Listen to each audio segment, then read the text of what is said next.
नमस्कार, मैं अतुल वर्मा एक बार फिर से स्वागत करता हूँ।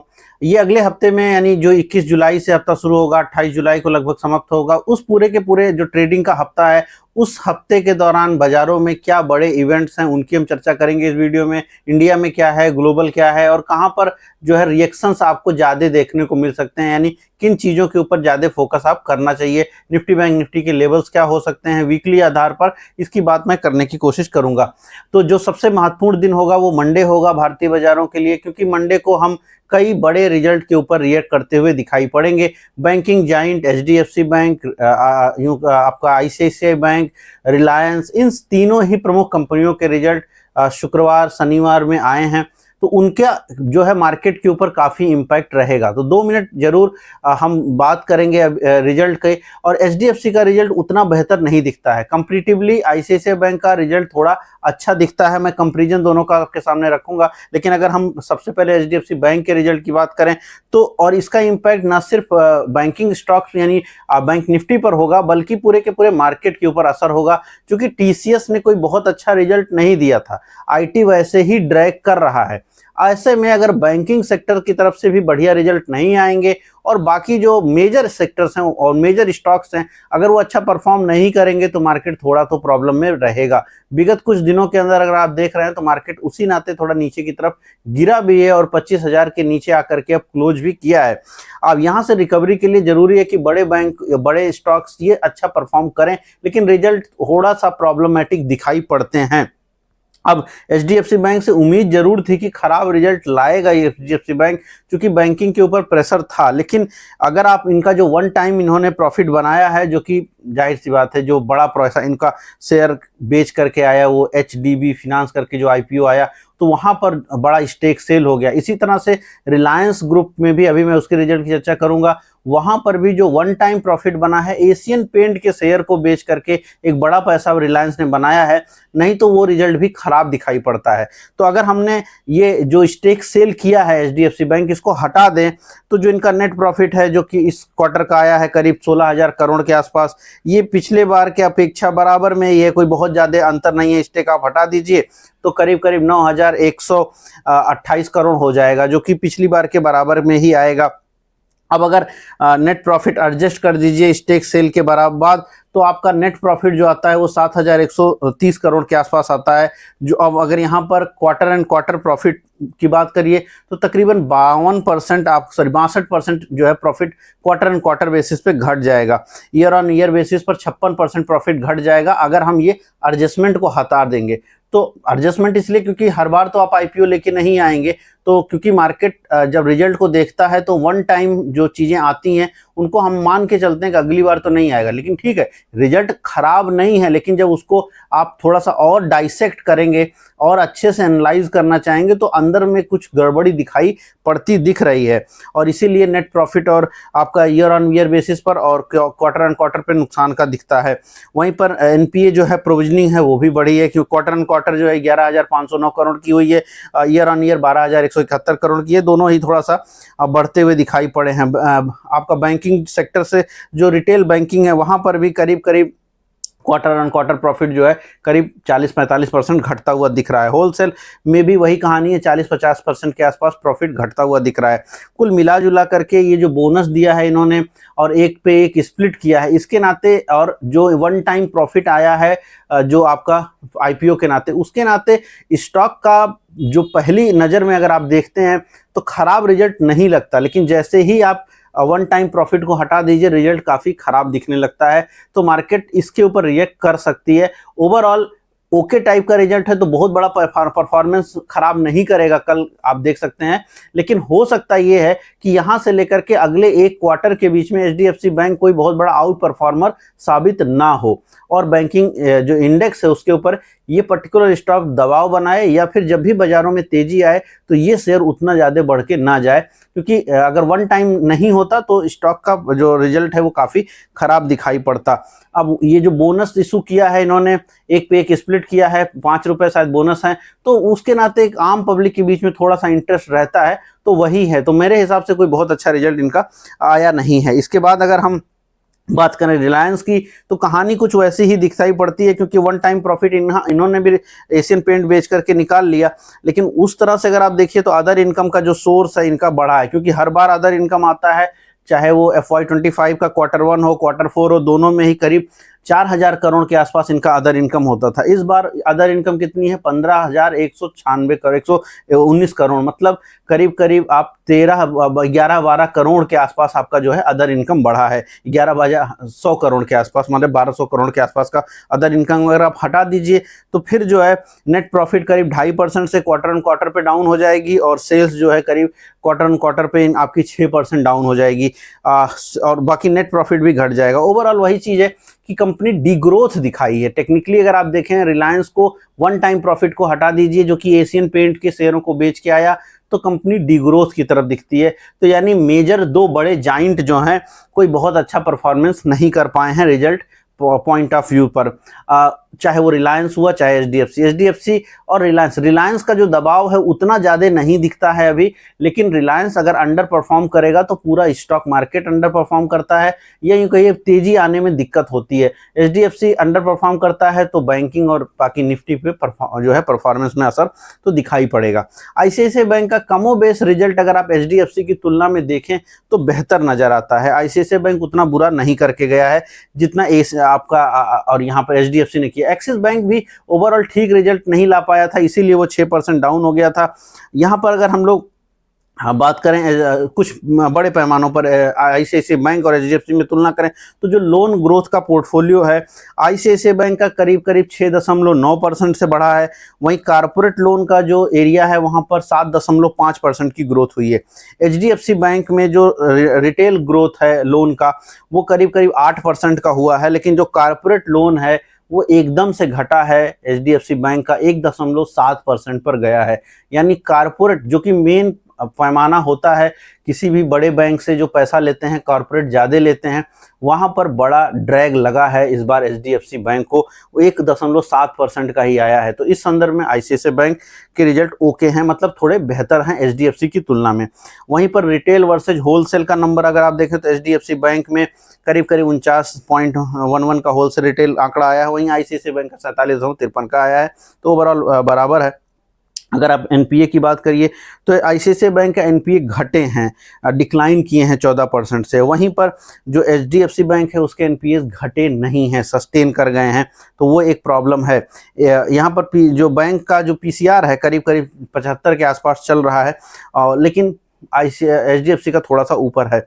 ओवरऑल कुल मिला जुला करके अगर आप देखिए तो एनपीए थोड़ा सा डिक्लाइन कर गए 14% आईसीआईसीआई बैंक के, वहीं पर जो है स्लिपरेज भी थोड़े से घटे हैं। बैंकों का जो आपका एचडीएफसी है उसकी में कॉस्ट जो एक्विजिशन कॉस्ट है पर कस्टमर का वो थोड़ा बढ़ा है, 41 बेसिस पॉइंट से वो बढ़ गया है। तो ओवरऑल अगर आप रिजल्ट को देखिए तो कोई बहुत अच्छा रिजल्ट आईसीआईसीआई बैंक का भी नहीं है, बट हाँ आईसीआईसीआई बैंक का रिजल्ट एक से अच्छा दिखाई पड़ता है एचडीएफसी बैंक की तुलना में। रिलायंस ने भी खराब रिजल्ट दिया है, तो ओवरऑल इन जगहों से बाजारों पर थोड़ा निगेटिव असर रहेगा जो मेजर रिजल्ट्स की बात है। तो रिलायंस का रिजल्ट खराब है, एचडीएफसी का रिजल्ट भी बहुत अच्छा नहीं है, आईसीआईसीआई बैंक भी बहुत अच्छा नहीं है, थोड़ा सा ठीक है, एक्सिस खराब कर चुका है, टीसीएस खराब कर चुका है, तो ओवरऑल रिजल्ट सीजन थोड़ा सा खराब जाता दिख रहा है। इसका इंपैक्ट बाजारों के ऊपर क्या होगा, बहुत तेजी बाजारों में आती हुई नजर नहीं आएगी। अब दूसरी बात ग्लोबल, तो ये हमारा इन्वायरमेंट हुआ, ये 2-3 बातें बता रहा है। हमारे इन्वायरमेंट के हिसाब से यानी हमारे रिजल्ट इन्वायरमेंट के हिसाब से ये समझ आता है कि शायद बाजारों के ऊपर प्रेशर रहेगा, चूंकि सेल्स नहीं हो पा रही है किसी भी जगह पर, तो कंज्यूमर के ऊपर का प्रेशर तो है। अब अगर ग्लोबल पे जाएं तो आज ही डोनाल्ड ट्रंप ने ये कहा है कि भारत के साथ डील हम फाइनल कर लेंगे, लेकिन डील नहीं हो पा रही है। क्यों? क्योंकि एग्रीकल्चर को लेकर के कई सारी दुविधाएं आ रही हैं। भारत अपना एग्रीकल्चर मार्केट ओपन नहीं करना चाहता है, क्योंकि अगर भारत अपना एग्रीकल्चर मार्केट ओपन करेगा तो वो बहुत सस्ते अमेरिकन प्रोडक्ट के सामने टिक नहीं पाएगा, जबकि अमेरिका चाहता है कि भारत जो है बहुत सस्ते अमेरिकन प्रोडक्ट को अलाउ कर दे इंडिया में आना। अमेरिका के प्रोडक्ट सस्ते इसलिए हैं चूंकि वहां पर राउंड ट्रिप करके सब्सिडी दी जाती है बहुत ज़्यादा मात्रा में, और वो भारतीय किसानों के लिए खराब बात हो जाएगी। और ये अच्छा है कि सरकार वहाँ पर निगोशिएट कर रही है, पॉलिटिकली दबाव ही सही, चुनावी दबाव ही सही, मगर सरकार वहाँ पर अपना एक स्टैंड लेती हुई अभी तक दिख रही है कि उसके नाते शायद डील रुकी हुई है। दूसरा, ऑटो के जो पार्ट्स हैं, जो भारत काफ़ी ऑटो पार्ट्स बनाता है, माना यह जा रहा है कि इस पर भी डील में थोड़ी दुविधा दिख रही है। बाकी सभी बिंदुओं के नाते डील लगभग फाइनल है, लेकिन इन्हीं 2 बिंदुओं के नाते डील नहीं हो पा रही है और वहाँ भारत नेगोशिएट करने की कोशिश कर रहा है। इस हफ्ते में उम्मीद ये नहीं है, पहले भी मैंने बताया था कि इस हफ्ते में, यानी वीकेंड में तो होना ही नहीं था, वीकेंड खत्म हो रहा है, अगले हफ्ते में भी जो डील है वो हमारी फाइनल होती हुई नहीं दिखाई पड़ेगी। हो सकता है कि उसके बाद जो है ये डील फाइनल होती हुई दिखाई पड़े। तो जो डील का फ्रंट है वहां से कुछ बहुत अच्छी पॉजिटिव न्यूज अभी आने की उम्मीद आप अगले जो है 7 दिन कुछ खास नहीं कर सकते हैं। अगर इसके बाद हम लोग आए हैं भारत में, जो पॉलिटिकल चीज़ें चल रही हैं वहाँ पर मानसून सत्र के पहले, यानी यूँ कहिए कि मंडे को जो आपका वहाँ पर एक इनकम टैक्स बिल आएगा, जो बिल के हिसाब से बड़ा इंपॉर्टेंट है। इनकम टैक्स बिल को काफ़ी रिड्यूस किया जाएगा। इनमें से जो बातें मैंने अभी आपके सामने रखी, काफ़ी सारे डेटा हमने ऑलरेडी आपके व्हाट्सएप चैनल पर डाल देता हूँ मैं, तो अगर आप वहाँ पर जुड़े हुए हैं तो वहाँ पर वो सारी जानकारी आपको फ्री ऑफ कॉस्ट मिल रही है, आप उनको पढ़ सकते हैं। दिन के दौरान हम वहाँ पर अपडेट करते रहते हैं। तो अगर आप नहीं जुड़े हैं हमारे व्हाट्सएप चैनल से ज़रूर जुड़ जाइएगा। आप मुझे जो है कमेंट बॉक्स में पिन है, वहाँ पर आप उस पे क्लिक करके हमारे व्हाट्सएप चैनल से जुड़ जाइएगा, फ्री है, आपको वहाँ पे बहुत सारी न्यूज़ मिलेंगी।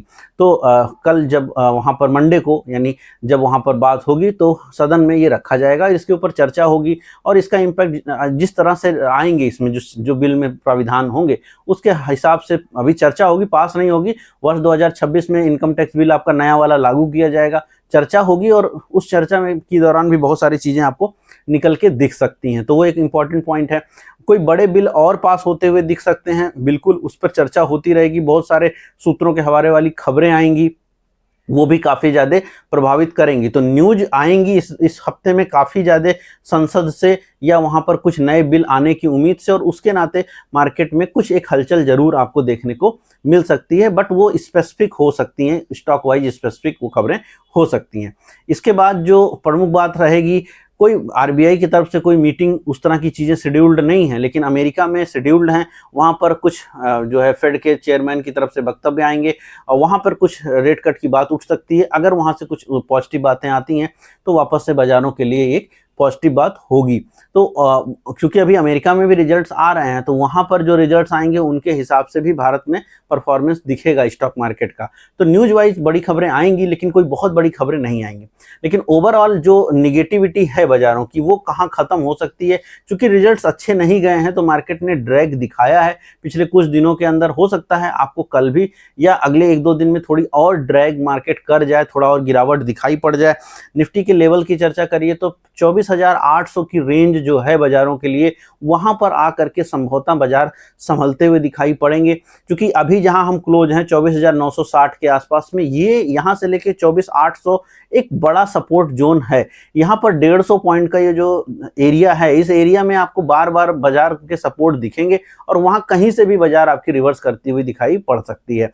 पूरे हफ्ते के लिए अगर आप बात करें तो पहले 2 दिन की हम चर्चा करें तो पहले 2 दिन के हिसाब से मेरे लिए 24,800 इज इंपॉर्टेंट लेवल है, और उम्मीद ये है कि शायद वो लेवल हम ब्रेक नहीं करेंगे। अगर वो ब्रेक करेंगे तो फिर 24,500 की तरफ बढ़ेंगे, जो कि थोड़ी दिक्कत भरी हो सकती है। जबकि जो रिजल्ट्स खराब आए हैं, मार्केट ऑलरेडी जानता था कि रिलायंस के रिजल्ट और एचडीएफसी के रिजल्ट खराब आएंगे, तो बाजारों ने इसको काफ़ी हद तक पचाया हुआ है। तो बहुत डरने की ज़रूरत नहीं है। हो सकता है एक नी जर्क रिएक्शन थोड़ा जरूर आपको कल सुबह दिख जाए, लेकिन उसके बाद फिर कहीं ना कहीं मार्केट इसको एडजस्ट कर लेगी और फिर ऊपर की तरफ आपका बाजार जाना शुरू भी करेगा। 25,300 अगले 2 दिनों के लिए काफ़ी इंपॉर्टेंट होगा। 25,300 जब तक ब्रेक नहीं होता, बाजार थोड़ा कंसोलिडेटिव टू नेगेटिव रहेगा। 25,300 जब ब्रेक होगा तो फिर बाजार वापस से 25,500 की तरफ बढ़ेगा, और तब तक मेरा नया वीडियो आ ही जाएगा परसों, तो उसमें आप फिर देख पाएंगे तो आपको मालूम चली जाएगा। इसके बाद अगर चूंकि मैं रेगुलर वीडियोज में लेवल की चर्चा करता हूं, इसलिए मैं 2 दिन के वीडियो 2 दिन के हिसाब से आपको लेवल की बात कर रहा हूं। यहाँ पर फिर बैंक निफ्टी पे आएंगे, और बैंक निफ्टी में 56,283 के आसपास की क्लोजिंग है। नीचे की साइड में 55,800 बड़ा इंपॉर्टेंट जोन है, लेकिन कल आप हो सकता है एक बार उसको ट्रिगर कर सकते हैं। 55,800 55,500 का जोन अगर आपको मिलता है तो वो बैंक निफ्टी के लिए एक बाइंग का जोन बनता है, और वहां से फिर बैंक निफ्टी रिवर्सल करनी चाहिए।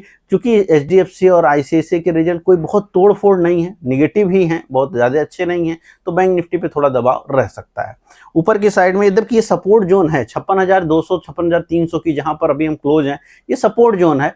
और यहां से लेकर के 56,000 तक बड़े सपोर्ट्स हैं, फिर वापस से 55,800 से लेकर 55,500 के बीच में काफ़ी बड़े सपोर्ट्स हैं। तो ऐसा आउट होने वाली मार्केट नहीं लगती है, लेकिन 55,500 आप रखें। 55,500 मंडे और ट्यूसडे के लिए काफ़ी इंपॉर्टेंट जोन होगा, और उन जोन से कहीं ना कहीं बाजारों में रिकवरी आएगी।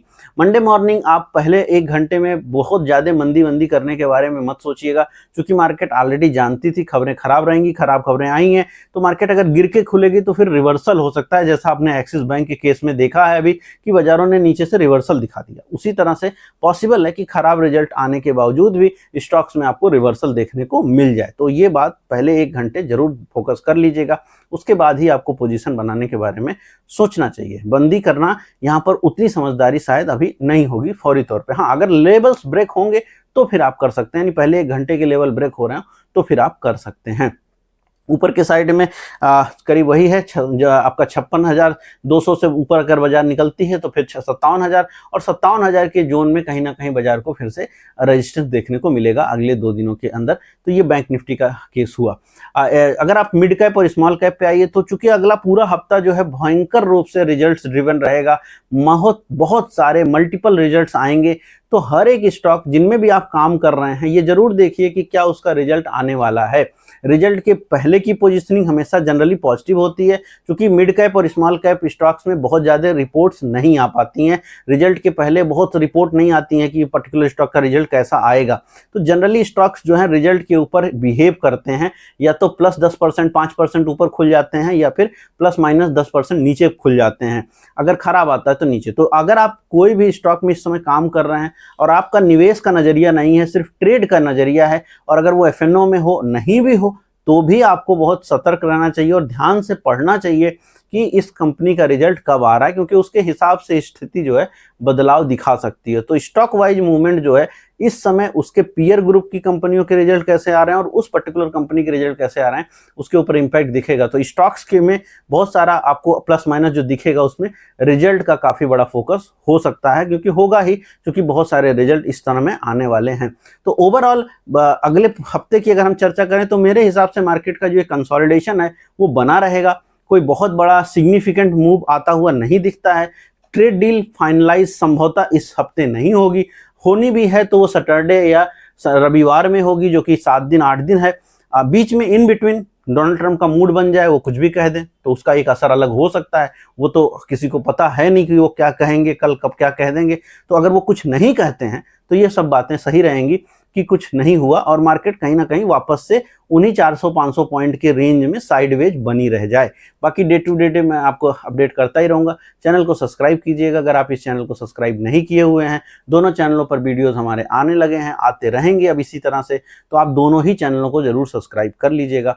मैं मिलूंगा कल आपसे नए वीडियो में। इस वीडियो में इतना ही, धन्यवाद।